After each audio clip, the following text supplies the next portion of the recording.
समय अभी शेष है।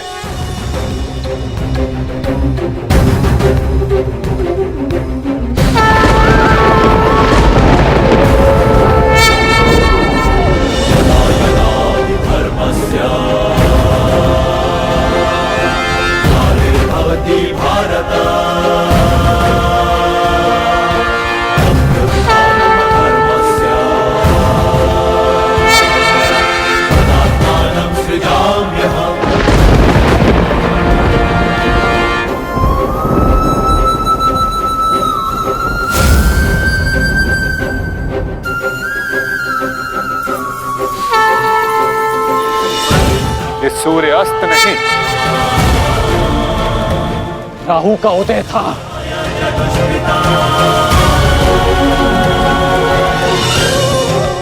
यह तो सूर्य ग्रहण है।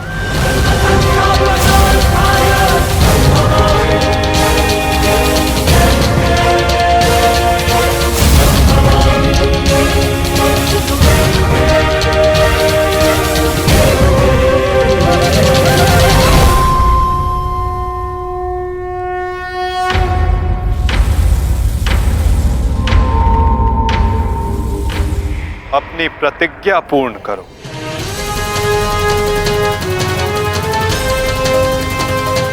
सूर्यास्त अभी नहीं हुआ है।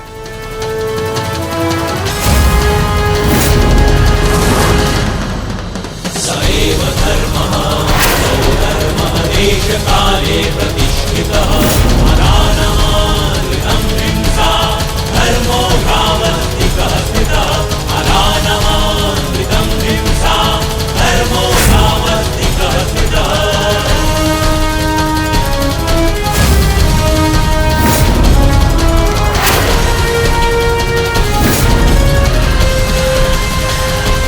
सुरक्षा पंथी! सएव धर्मः स्वधर्मः देशकाले प्रतिष्ठितः अनानमानृतं हिंसा धर्मो यावत्तिकः स्थितः।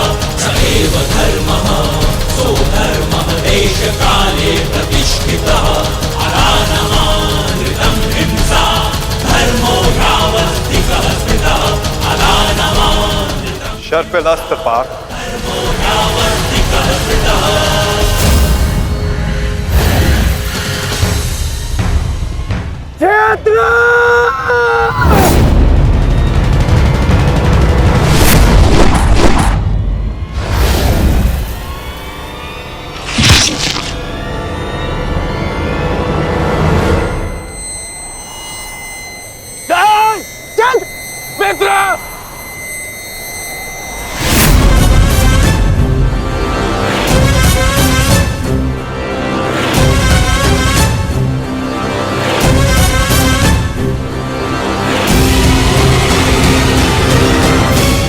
अर्जुन, जयद्रथ का वध तो तुमने कर दिया, परंतु अपनी मृत्यु को टाल नहीं पाओगे तुम, हैं?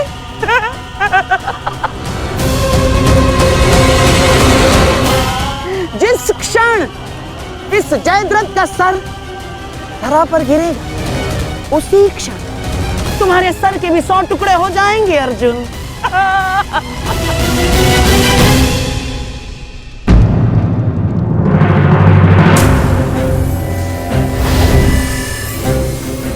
तुम तो विजय पाकर भी हार गए अर्जुन। और सबसे बड़ी हार किसकी हुई है जानते हो? हैं? तुम्हारे उस छलिए की।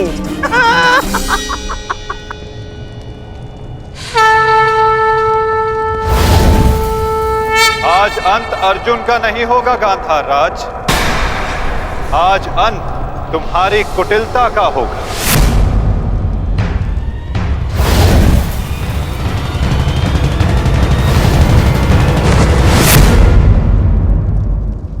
नहीं वृद्धक्षत्र, नहीं, उठना मत।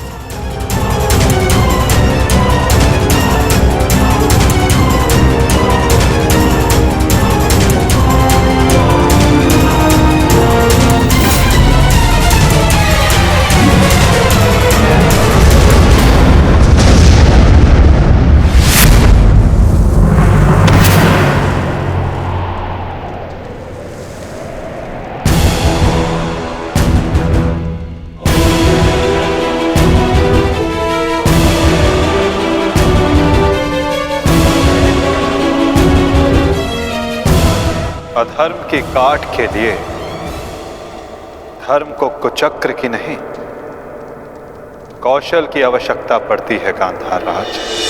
नारायणं नमस्कृत्य नरं चैव नरोत्तमं देवीं सरस्वतीं व्यासं ततो जयमुदीरयेत्। कवच कोई भी होकर किंतु सदा अधर्म की रक्षा नहीं कर सकता। नारायणं एक न एक दिन धर्म का बाण उसे भेद ही देता है।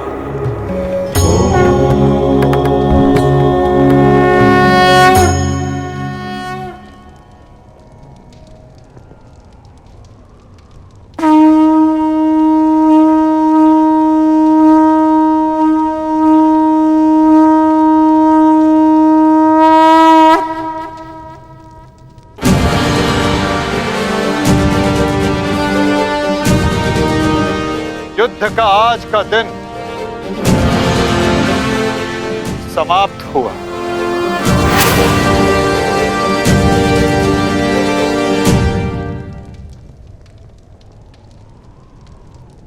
तुमने अपना कर्तव्य पूर्ण किया पार्थ।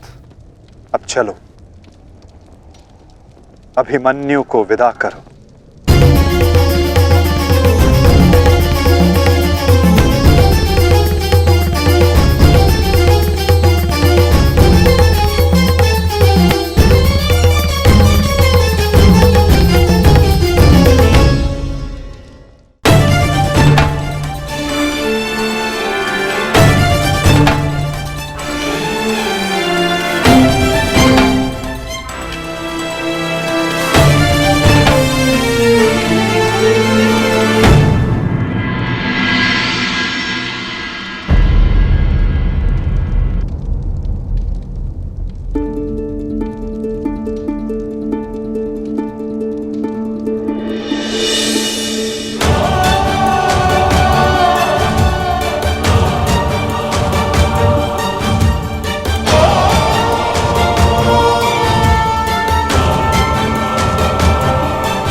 धन्यवाद माँ। नहीं पांचाली, माता को धन्यवाद अभी नहीं।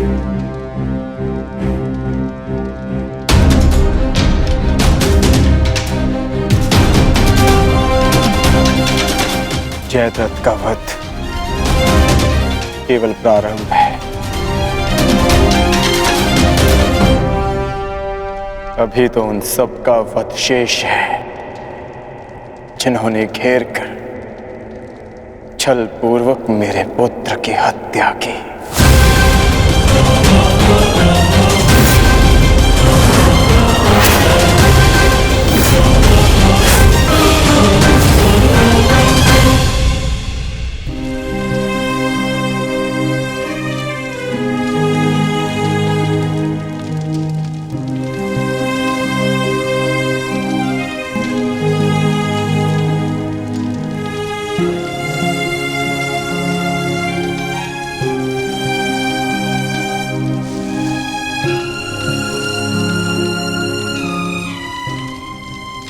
माता यज्ञसेनी का आशीर्वाद है मेरे साथ, और जब तक ये मेरे साथ है मुझे कुछ नहीं हो सकता।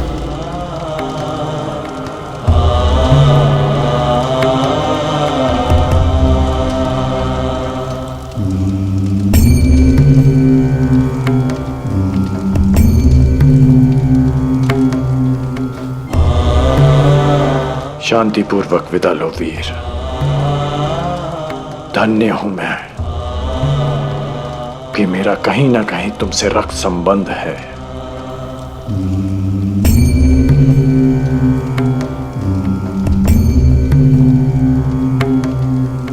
प्रेहि प्रेहि पतिभिः पूर्वैर्भिः यत्र न पूर्वे पीतरपर्युः भूभराजना स्वधया मदन्तयमं पश्यासि वरुणं च दिवम्। आज आप सब धन्य हो गए।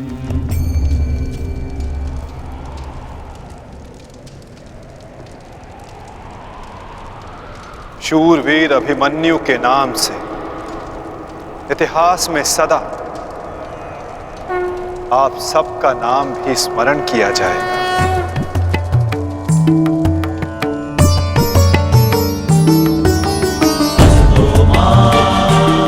और जो जिस मंतव्य के लिए आता है उसे एक न एक दिन संसार से जाना ही होता है, और जो जिस मंतव्य से आता है वो उसे पूर्ण करके अपने गंतव्य तक पहुंचकर अपनी जीवन यात्रा सफल बनाता है।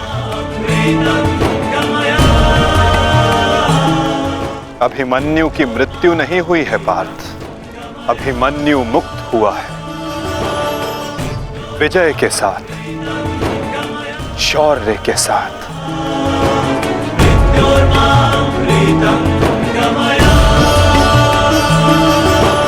अपने इस क्षण को अपनी दुर्बलता मत बनाना पार्थ।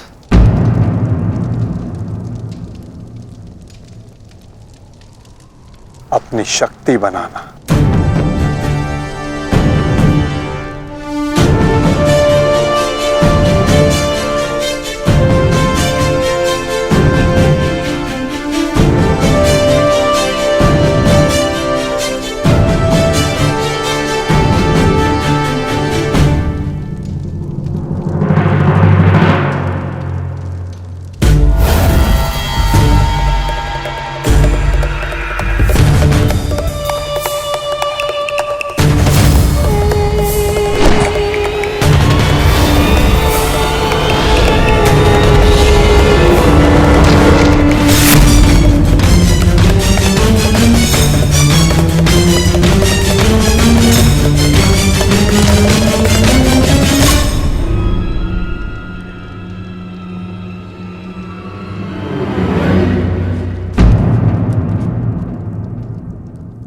अर्जुन की वजह नहीं हमारे मुख पर मारा गया थप्पड़।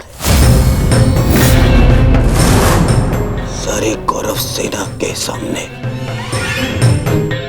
अर्जुन वो कर गया जिसकी उसने शपथ ली थी, और हम खड़े खड़े देखते रह गए, देखते रह गए, देखते रह गए, देखते रह गए। अच्छा है, अच्छा हुआ आपको अपनी दुर्बलता और अर्जुन के तेज का अनुमान हो गया। अब क्या करेंगे युवराज? युद्ध छोड़कर समर्पण का मन तो नहीं है आपका? बस बद्रराज बस। अब यदि एक भी अपशब्द कहा ज्येष्ठ के विषय में तो उचित नहीं होगा।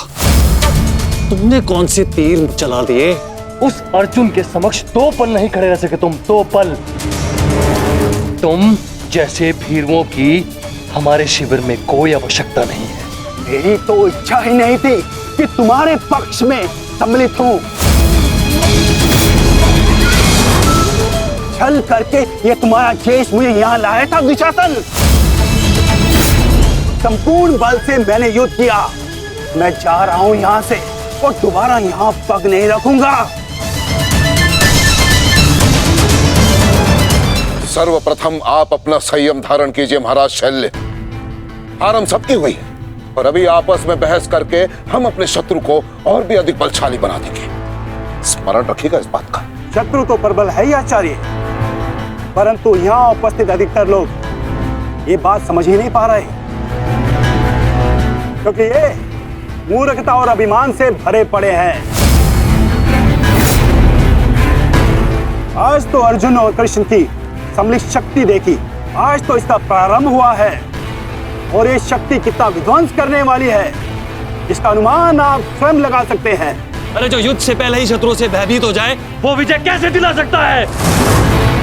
शांत हो जाओ दुशासन।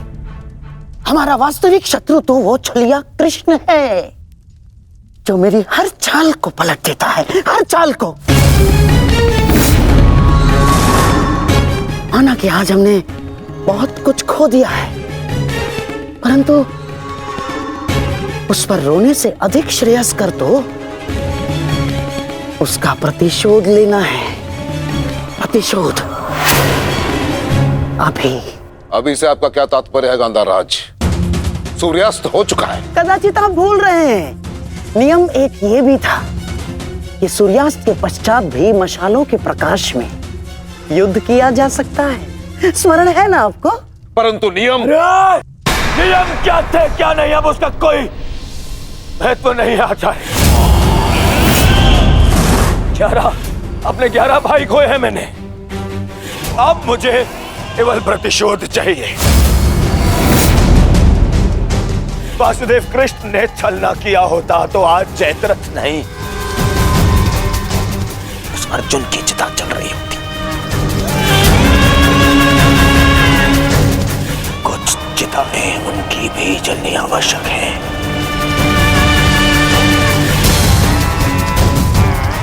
हम अभी आक्रमण करेंगे।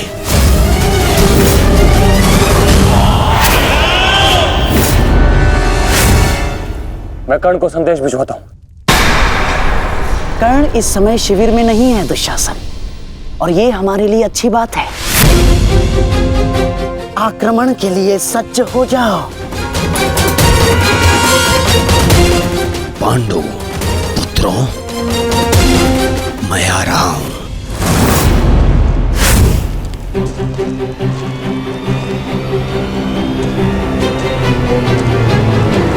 रुक जाओ, यह समय खेल खेलने का नहीं है वृषाली।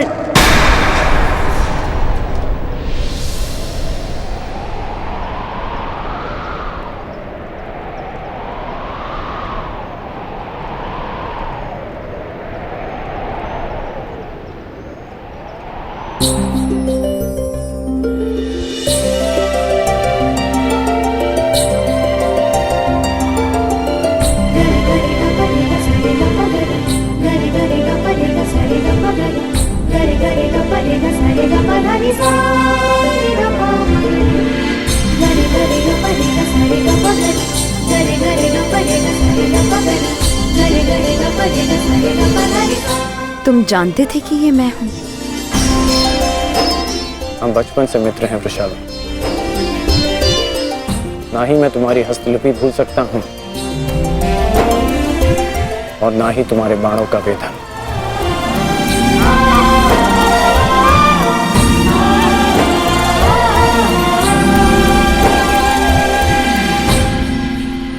तुम्हारे बाण अधिक तीव्र हो गए हैं, तुम्हारा लक्ष्य वेद अधिक सटीक हो गया है, परंतु तुम्हारी हस्तलिपि में कोई सुधार नहीं। बदले तो तुम भी नहीं हो कर्ण। मुस्कुराना तुमने अब भी नहीं सीखा।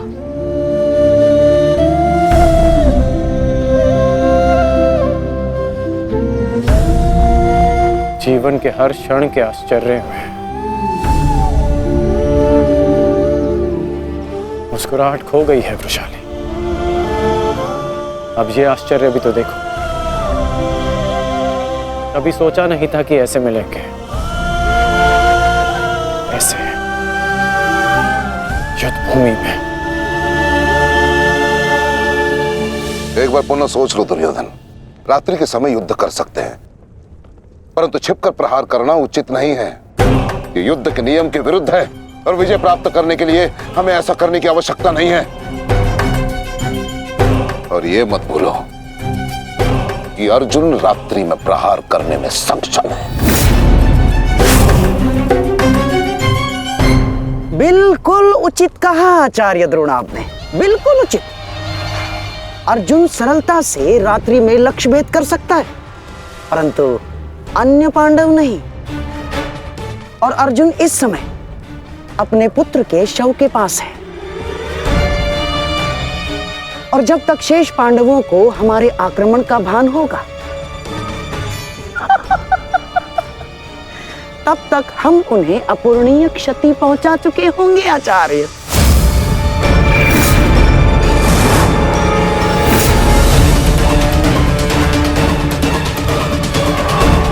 आक्रमण के लिए सज्ज हो जाओ और स्मरण रहे मेरे आदेश के पालन से पूर्व लौटना नहीं है। लौटना नहीं है, समझ गए?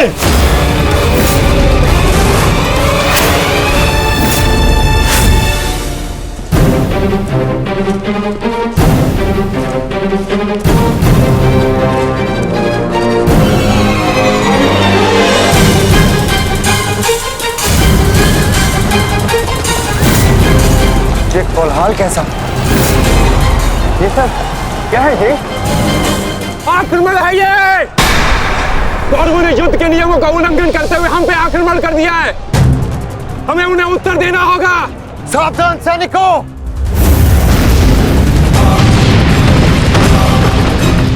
उत्तरा, सायसा, द्रौपदी, मातश्री, अर्जुन, तुम वहीं रुको।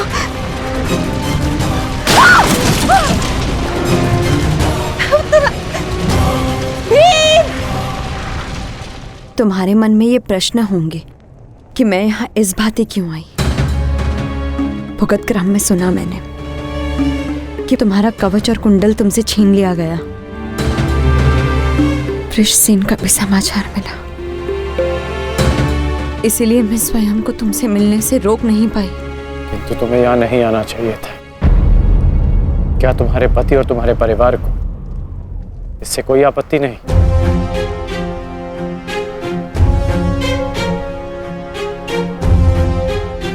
विवाह नहीं किया मैंने।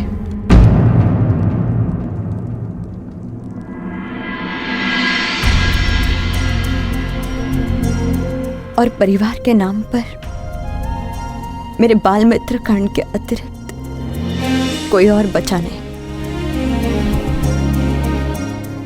हाँ, अगर तुम्हें आपत्ति है तो मुझे बोल दो, मैं यहाँ से लौट जाऊंगी। लौटना तो मैं चाहता हूँ। हमारे बचपन में स्मरण है तुम्हें कि किस भांति तुम, मैं और शोन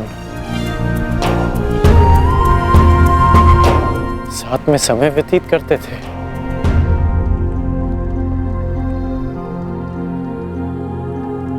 और आज देखो, हम यहाँ खड़े हैं। समझना कठिन है कि क्या उचित है और क्या अनुचित।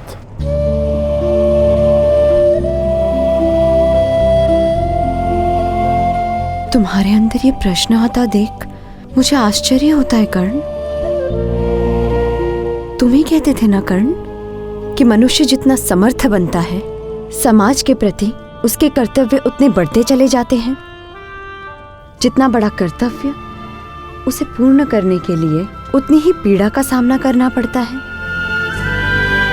मुझे विश्वास है तुम पर कि तुम किसी भी पीड़ा और किसी भी बाधा का सामना कर सकते हो कर्ण।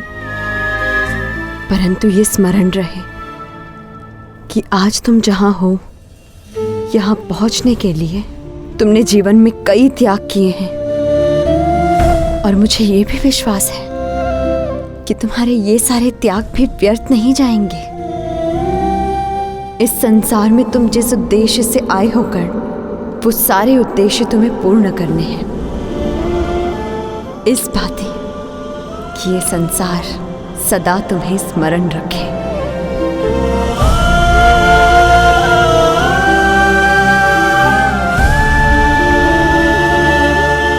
अंगराज कौन?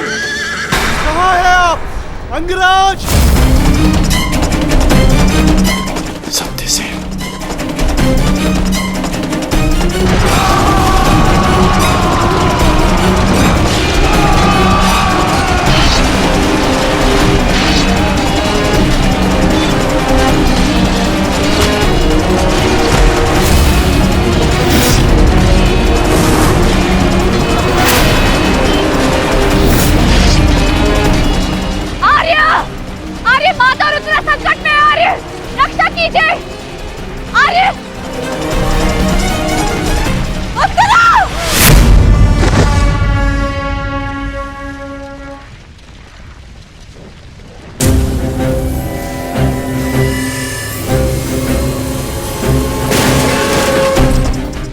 चाहिए।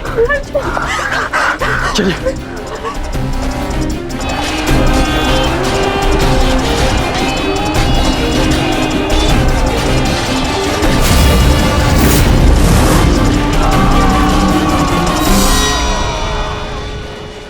दुर्योधन, इस प्रकार रात्रि में आक्रमण करके तुमने अपनी सीमा पार कर दी है। तुम्हें इसका परिणाम भुगतना होगा। योद्धा युद्ध भूमि में युद्ध करते हैं, शिविर में नहीं। युद्ध चाहिए तो युद्ध भूमि में युद्ध करो। हाँ, तो भयभीत कौन है?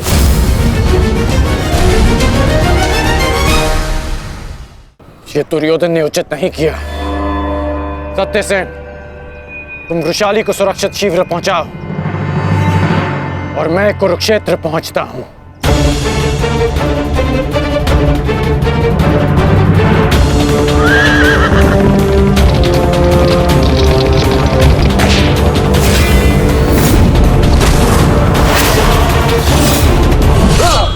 यस! इस प्रकार अचानक आक्रमण से हमारे सैनिकों को क्षति पहुंची है।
आचार्य, कुछ कीजिए आचार्य, मेरे संकट में है, कुछ कीजिए।